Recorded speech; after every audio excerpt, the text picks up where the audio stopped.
proyectos como B de Bacatá, Colombia se inicia en la construcción de rascacielos y un buen referente para aprender y mejorar nuestras técnicas es Australia. Por eso, el experto James Aldred preparó una conferencia enfocada en los avances de la tecnología del concreto en Australia y su aplicación en rascacielos a partir de algunos casos de éxito. James Aldred participó como verificador independiente en el Burj Khalifa de Dubái, que es la torre más alta del mundo. Es director técnico de AECOM, una compañía australiana con proyectos en áreas como arquitectura, energía y medio ambiente. Además, es profesor adjunto de la Escuela de Ingeniería Civil y Ambiental de la Universidad de Nueva Gales del Sur. Aldred tiene más de 30 años de experiencia en la industria de la construcción en Australia, Asia, Oriente Medio y Reino Unido. Lo invitamos al escenario y lo recibimos con un caluroso aplauso.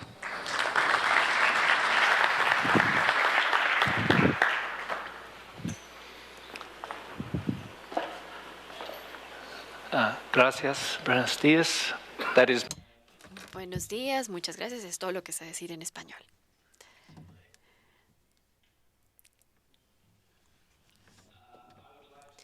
Quisiera hablar hoy acerca de los avances en el uso de concreto en construcciones súper altas. Si pudiéramos devolver el tiempo, solamente hace 20 años, o devolver el tiempo 20 años, y yo preguntar a ustedes acerca del edificio o la edificación más alta en el mundo. La mayoría de la gente diría que el edificio más alto del mundo en 2015 hubiera sido una estructura con marco de acero, que fue un edificio de oficinas en Norteamérica. Y sin embargo, hace menos de 20 años, más o menos 18 años, el edificio más alto del mundo se convirtió en un edificio principalmente de concreto en Malasia. Pero la primera pregunta a hacer en lo que se refiere a edificios altos, lo cual ocurre mucho, es ¿por qué debemos construir estos edificios súper altos? ¿Estas edificaciones son sostenibles? ¿Son seguras? El ejemplo que di en este caso es el de la carrera de la Fórmula 1 o las carreras de la Fórmula 1. La mayoría de la gente no piensa en esto como algo muy sostenible o muy seguro. Incluso los espectadores también sufren accidentes y fatalidades. De la misma manera, las estructuras súper altas, en cualquier momento en que procuramos extender las habilidades o empujar los límites, aprendemos mucho y mejoramos en cómo hacer las cosas. Aquí tenemos unos lineamientos en términos de lo que ha pasado en el último siglo. Y como podemos ver, el último de los edificios de acero, de las edificaciones de marco de acero, que solía ser el edificio más alto del mundo, era el Sears Tower o la Torre Sears. Y tenemos las torres Petronas en Malasia, Temple 101 y Burj Khalifa. Petronas Towers, las Torres Petronas en Malasia, creo que son un ejemplo muy útil para los países en desarrollo como Colombia y otras naciones en Sudamérica.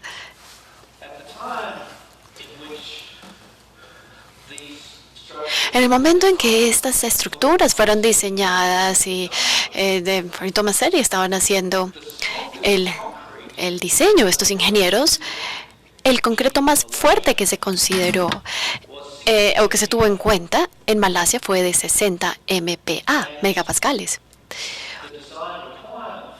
Y el requerimiento de diseño para estas torres fue un concreto de 80 megapascales para reducir el área transversal del edificio y demás. Entonces, Esto significó que tenía que haber un cambio radical en la calidad del concreto que se utilizaba en esta área. Malasia tiene buena calidad de agregados, como creo que lo tienen ustedes aquí en diferentes partes de Colombia.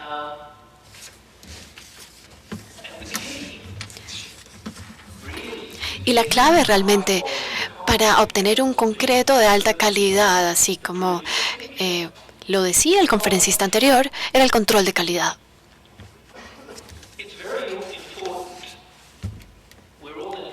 Es muy importante. Todos estamos involucrados en la industria del concreto de alguna manera u otra.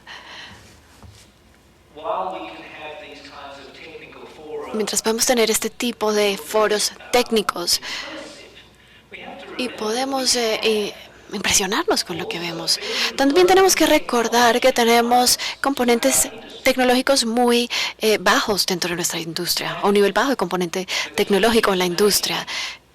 Y la clave para elaborar un buen concreto y no desperdiciar recursos es tener un mejor control de calidad y limitar la desviación estándar de nuestra producción. Y esto fue lo que se alcanzó en las Torres Petronas. Si conocen QSUM,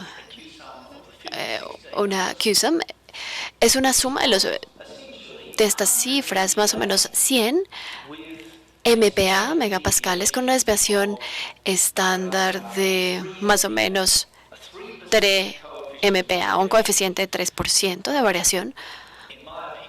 Pero en mi opinión, el coeficiente de variación no es una medida apropiada de la variabilidad del concreto. La desviación estándar sí es la medición o la medida estándar en este caso.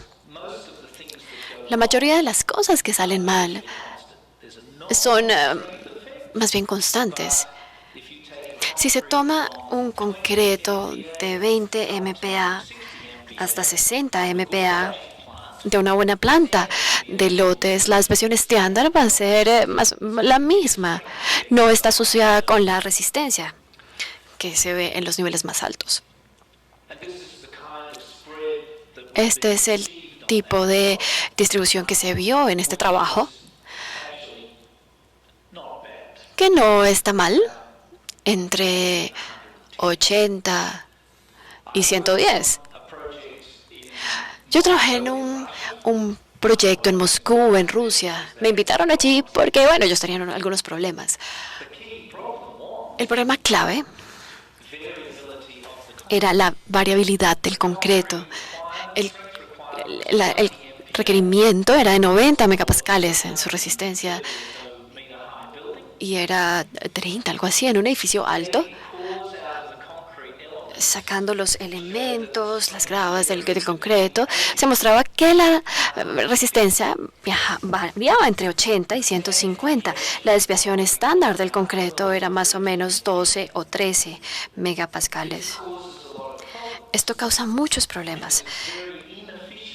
Y es una manera muy ineficiente de producir un edificio, una edificación grande, porque en esencia lo que estamos haciendo es diseñar un concreto para 140, 150 MPa, cuando solamente necesitamos 90. Y se estaban usando volúmenes muy altos de humos de sílice, y esto hacía que todo fuera muy difícil en términos de la colocación y el bombeo, y esto causaba defectos en la estructura, todo por un control de calidad deficiente, que no se exigió. Yo fui el verificador auditor independiente en el Burj Khalifa. Soy especialista, entonces tengo algunos componentes pequeños, diferentes trabajos que tengo que hacer. Este es uno de los proyectos en los que he trabajado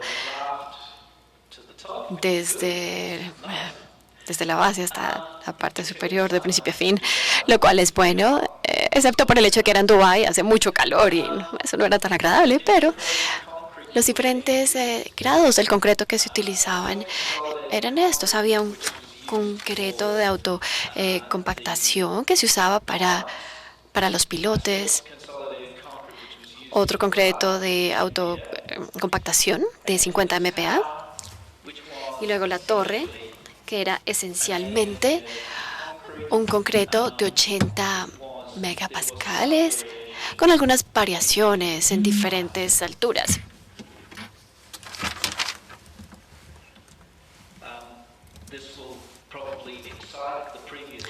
Esto probablemente va a emocionar al conferencista anterior.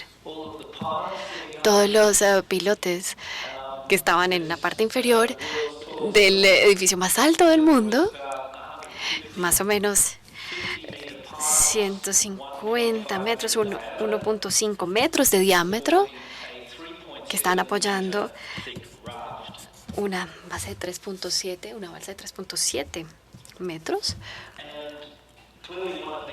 Y claramente una de las consideraciones importantes para esta estructura de 3.7 metros de grosor era particularmente que pues Dubái es un país pues, muy caliente y las especificaciones eran para 71 grados centígrados. Los mixers de diseño original y lo que se hacía en Dubái en ese momento le apuntaban a un máximo más o menos de 20-25% reemplazo de ceniza volante y no pudieron llegar al límite de 71 grados. Entonces dijo, bueno, no se preocupen por eso, simplemente agreguen más cenizas volantes, ceniza volante de buena calidad que están consiguiendo en India. Y siempre y cuando la relación de agua-cemento no sea muy alta, si es menos de 0.4 más o menos,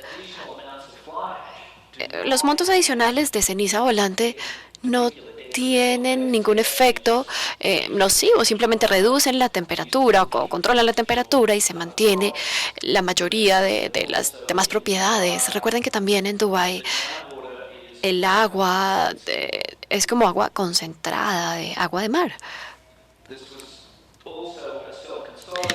Esto también era un concreto de autocompactación. Y el diseño, el requerimiento de diseño aquí era más o menos 700 milímetros y esencialmente más o menos 15 milímetros. Yo diría que estos concretos aquí serían, bueno, estos de arriba rechazados, estos modificados, pero yo creo que esto sería un buen rango de trabajabilidad por tratarse de un concreto de autocompactación. Yo creo que es importante, particularmente no estaba muy familiarizado con este concreto de autocompactación. Es un concreto más difícil de utilizar y es importante tener personas que entiendan cómo utilizarlo, porque sí pueden meterse uno en problemas.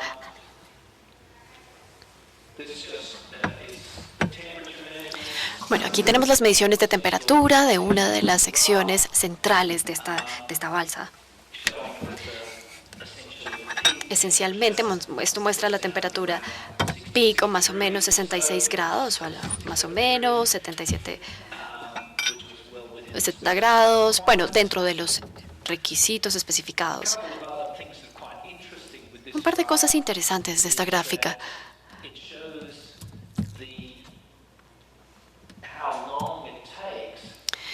La gráfica muestra qué tanto toma el expeler calor, o probablemente voy a decir que para... tengo que dirigirme a todo el público, pero pues tengo que mirar a una de las dos pantallas, pero esto muestra cuánto toma que el calor se disipe de estos elementos. La mayoría de la gente mide solamente por una semana y se asegura de cumplir con las especificaciones y ya se olvidan del tema. Otra parte importante de esto es que en cuanto a los temas de temperatura en el concreto es muy común que la gente se enfoque en las diferencias de temperatura, los diferenciales, la diferencia entre el centro y la superficie. Esto rara vez se convierte en un problema real. Generalmente las grietas no son un problema. El problema realmente es que la temperatura pico y la reducción de temperatura en el tiempo sean adecuadas y la restricción que hay en las rocas alrededor del concreto. Hay una tendencia de insular o aislar masas grandes de concreto para poder abordar este diferencial. Pero esto realmente lo que hace es presionar más la temperatura que ocurre dentro de diferentes elementos del concreto. Una de las razones por las cuales se da este cambio en la temperatura aquí es que los ingenieros de diseño estaban preocupados por los diferenciales de temperatura, porque se pasaran de 20 grados centígrados, y yo no creo que sea una cifra muy significativa, de hecho. Pero bueno, y luego poner la insulación. Tuve que luchar inicialmente con esto para convencer a la gente de que simplemente pusieran 70 milímetros de agua sin aislamiento. Porque cuando se usan altos volúmenes de cenizas volantes, lo que se necesita es agua para el curado, pero las cenizas volantes están haciendo más lento el proceso de generación de calor. Entonces, la mejor manera de deshacerse del calor es a través de la evaporación. En la medida en que se calienta el agua, se obtiene el calor latente de la evaporación. Se produce calor, pero la otra ventaja es que también se calienta el agua. Entonces, incluso si se tiene una noche muy fría, no se obtiene o no se da un descenso radical en el agua, a menos que sea muy delgada la capa. Pero por eso alguien se asustó y puso poliestireno encima del concreto, algunas capas, y luego se ve cuando se retiran estas capas, este poliestireno. Entonces, esto realmente, ningún efecto benéfico, realmente sería mejor dejar el agua y ya. Pero es muy importante tener en cuenta que hay muchas situaciones con el concreto en donde hay muchos componentes posibles que hay que tener en cuenta. Y se tienen que poner en una jerarquía de los más importantes a los menos importantes. Tenemos muchos casos en el concreto donde algunas veces el segundo componente más importante o el tercero más importante se vuelve la consideración más clave. Y la gente tiene problemas, como por ejemplo el contenido mínimo de cemento. Esto se debería prohibir en la comunidad de la ingeniería. La gente especifica los grados agregados. Esto tiene que ver con el proveedor del concreto y el contratista y no tiene nada que ver con el ingeniero de diseño. Tiene que ver con la colocación. El contenido mínimo de cemento tiene que ver con los materiales que tenemos y obtener la durabilidad. No debemos decir que se necesita un contenido mínimo. Si uno es un buen productor de cemento y se puede producir algo con 300 kilos por metro cúbico y alguien más tiene que usar 400 kilos, bueno, muy bien, bien por usted. Pero ¿sabe qué? En la relación de agua-cemento, 300 kilos tiene menos permeabilidad, mejor durabilidad, menor calor, muchas otras ventajas. Y no se debe evitar según las especificaciones, o las especificaciones no lo deben evitar. Se hicieron pruebas de núcleos o cores para probar la parte central del Burj Khalifa. Y cuando hablamos de la BS Core, el estándar inglés, nos referimos al, el diámetro es 1.1 en lugar a diferencia de los requerimientos. Sí. Podemos ver que toda la balsa tiene propiedades de resistencia muy consistentes o coherentes a lo largo de la estructura. Este es otro proyecto en el que trabajé en Kuwait. Como pueden ver, aquí están estas torres famosas. Esta torre en la que trabajé se llama Al-Harmla, Torre Al-Harmla, desarrollada por SOM, más o menos 420 metros, creo que tiene esta torre. Y también se construyó una estructura en una balsa de 4 metros. En este país no tenían ningún hielo. Yo creo que más caliente que Dubái. No tenían hielo para la producción de concreto. Era un límite de 70 grados también en la temperatura. Entonces tenía un problema. Bueno, ¿cómo logramos esto? llegar al límite de 70 grados. Entonces, métanle el contenido de cenizas volantes. Es la manera técnica de resolver este problema. Entonces terminamos con más del 50% en contenido de ceniza volante en esta mezcla. Bueno, se hicieron unas pruebas para confirmar que la elevación de temperatura fuera correcta. Se hizo una prueba en los núcleos para verificar las propiedades requeridas. Y algunas veces necesitamos alguna calificación, porque hay mucha gente que dice, ay, sí, buenísimo, nosotros usamos la mayor cantidad de proveedores que sea posible. La relación de agua-cemento es una consideración que hay que tener en cuenta, pero la calidad del curado también es una consideración. Es seguro utilizar reemplazos de ceniza volante significativos en una losa base o en una balsa grande, porque se puede curar de manera sencilla, es muy fácil, y la elevación de temperatura significa que gana su resistencia relativamente rápido.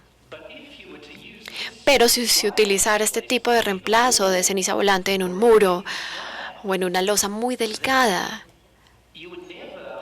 entonces nunca se hidrataría el elemento, la ceniza volante, adecuadamente y se crearía una calidad muy deficiente de concreto. Entonces esto es algo que hay que tener en cuenta. Estas son las herramientas que tenemos disponibles. Los materiales pueden hacer nuestra vida mucho más sencilla, mucho más agradable, porque si bajamos la temperatura del concreto en una losa o una balsa, podemos aumentar, digamos, el acero, ahorrarnos el tiempo de construcción, pero tenemos que tener cuidado con dónde utilizamos los materiales. Nuevamente, esta gráfica muestra los sensores, la temperatura, el tiempo y esencialmente el concreto.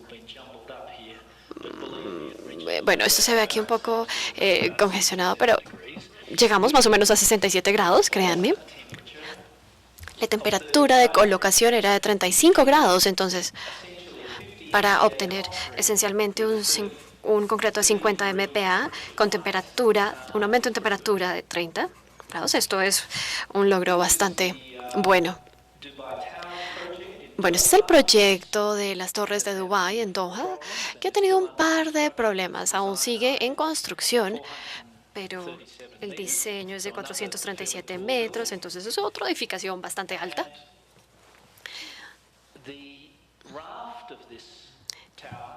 Y la balsa de esta torre era una fabricación de 14.000 metros cúbicos de concreto de autocompactación. Nuevamente tuvimos una curva de aprendizaje porque la compañía anterior estaba planeando inicialmente, no fragó rápidamente porque pensaron que lo podían hacer en una semana o más y esto crearía un efecto en el elemento. Entonces, cuando se trata de un fraguado continuo, la consideración es cuántos camiones están involucrados, cuál va a ser el acceso en la mitad de la ciudad, en el distrito financiero, todas estas cosas. Pero el concreto de autocompactación ciertamente reduce el trabajo y la mano de obra también en este tipo de construcciones masivas.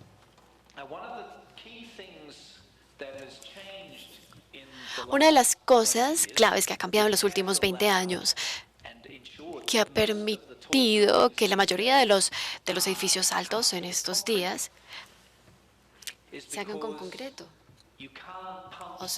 es porque no se puede bombear acero. Uno puede bombear o lanzar concreto. Y para las estructuras súper altas, las grúas son como los pulmones del edificio. Las grúas tienen que subir todo. Se puede bombear el concreto hacia arriba, ¿ves? Entonces ahí uno se deshace de uno de los problemas más importantes que tiene, que es el acceso a la parte superior del edificio. Esto fue en Dubái. Tuvimos la fortuna de tener un sitio muy amplio. Se hizo una muy buena prueba de bombeo adyacente a la construcción. Si es posible, estas pruebas de bombeo, si es posible hacerlas, son muy valiosas. ¿Por qué? Porque ayudan a empujar los límites de lo que puede y no puede hacer el concreto que estemos usando. Le dije a la compañía de premezcla para este proyecto que no se podía utilizar un aditivo con base de naftalina para estos elementos y una mixta, una mezcla, un aditivo policarboxilado para estos alimentos. Me dijeron, sí, bueno, definitivamente vamos a tener una situación donde la bomba va a tener un tipo de concreto y otro camión va a llegar con otro tipo de concreto. Y eso fue lo que pasó en el ensayo. Bloquearon la bomba, hicieron perder el tiempo a todo el mundo por media hora para el proceso de limpieza y todo eso, pero es mejor que ocurran este tipo de problemas cuando no afectan el cronograma del proyecto. Lo más importante para sacar de este tipo de ensayos es información acerca de qué tan lejos podemos llegar con este concreto. En este proyecto, la propuesta original era bombear a un punto intermedio en el edificio y luego seguir bombeando más alto. Claramente, el asunto era determinar cuáles eran los cambios en el flujo de asentamiento o el slump flow en el proceso de bombeo. Otras consideraciones, de hecho, la preocupación principal es el factor de fricción. Entonces, cuando se trata de bombear en edificaciones muy altas, el cabezal hidráulico, el componente de gravedad, es muy simple, es muy fácil de calcular, pero el factor de fricción a través de la manguera o el tubo es el componente que hay que tener, hay que calcular, ya sea que podemos llegar a la parte superior, del edificio o no. Entonces, me interesaba mucho el bombeo de una sola etapa, no por diversión, sino por todas las cosas que pueden salir mal con este tipo de bombeo de una sola etapa, porque se bloquee la bomba, porque pase algo más en el tubo, porque haya problemas con la cadena de suministro. Todas estas cosas pueden salir mal dos veces. Si uno tiene otra bomba que está en la mitad del edificio, hay muchos metros cúbicos, 400 metros en un edificio de 400 metros, es muy difícil abordar con cualquier problema que se presente. Entonces, una estación de bombeo, bombear una etapa es algo muy, muy útil. ¿Cuál fue el arreglo? En el caso del Burj Khalifa, había 3 bombas en el primer piso, al primer nivel, y 2 de estas bombas en el momento eran las bombas más grandes en el mundo en ese momento. El sistema fue configurado y había 2 camiones detrás de cada una de estas bombas, de manera que hubiera un flujo continuo. Entonces, cuando una bomba terminaba, empezaba a funcionar, a operar la otra bomba. Esto en esencia significó que el concreto se podía dirigir de un punto único a básicamente 3 partes diferentes del edificio al mismo tiempo. Esto básicamente significó que un edificio que era muy grande y complicado podría colarse, podría lanzarse en más o menos una semana. Yo creo que terminamos con más o menos 2 pisos por semana. Esa era la tasa más rápida que alcanzamos. Y cada uno de estos tubos subía a una viga de colocación y con una pluma de la. Y con este diseño se podía llevar todo el concreto desde un solo pilote, desde un solo punto. En cuanto al bombeo, el bombeo en edificaciones muy altas es fácil de empezar, porque pues cuando se empiezan no son muy altas estas edificaciones. Bueno, pero pues igual se quiere tener un concreto de buena calidad. El peligro es que la gente piensa Bueno, esto es fácil. Empieza a relajarse, empieza a pensar que todo lo que están haciendo es vertiendo una losa normal, o sea, prender una bomba, apagar una bomba, y muy sencillo. Y estos 600 metros de concreto hasta el fondo. Pero las dos cosas que hay que tener en cuenta, o con las que hay que tener cuidado en el caso del bombeo, siempre y cuando se esté utilizando el concreto correcto, es que la lechada que se utilice para lubricar el tubo sea la correcta. Hay una tendencia de usar una lechada muy húmeda. La lechada perfecta para una bomba, para empezar a operar una bomba, es el mismo concreto que se va a utilizar para el bombeo. Pero ¿qué va a pasar con el concreto en el momento en que se empieza a bombar? Hay un efecto en que los agregados van a entrar en la lechada, y si la lechada está muy húmeda y hay un alto contenido de superplastificante, se va a causar una segregación y se va a bloquear la bomba. Eso es lo que va a pasar. Y eso fue lo que pasó en el Burj Khalifa. No fue por la altura que se detuvo el bombeo, sino porque alguien... Bueno, yo creo que la lechada estaba bien. Yo, de hecho, inspeccioné el camión de lechada, pero luego me fui a hacer algo más y alguien agregó agua en la lechada y se bloqueó la bomba. Entonces, estas son las presiones que ocurrieron. Esto muestra información muy interesante. La línea azul es el agregado de 20.000 y la rosada de 14, y la línea anaranjada es el concreto de 60 MPa y no de 20. Obviamente, el efecto dominante aquí es la altura, pero luego se puede ver un efecto que es el cambio del tamaño de los agregados, y también se ve el efecto de un mayor contenido de agua. Hicimos un trabajo geológico también. Medimos la resistencia, el esfuerzo, y bueno, vimos que en este efecto, como vimos que esto esencialmente, después de medir el límite elástico, vimos que hay un adelgazamiento del concreto durante el tránsito. Y esto significa que la viscosidad del concreto baja, no sube en la medida en que se bombea el concreto. Esta es una consideración muy importante. La mayoría de la gente diría, bueno, voy a bombear el concreto, entonces necesito que sea más trabajable o manejable en la parte inferior para que no tenga un problema, en la base para que no tenga un problema ya en las alturas. Pero la verdad es todo lo contrario. También hay un cambio nominal en viscosidad por causa de la temperatura. Entonces es muy importante tener en cuenta esto.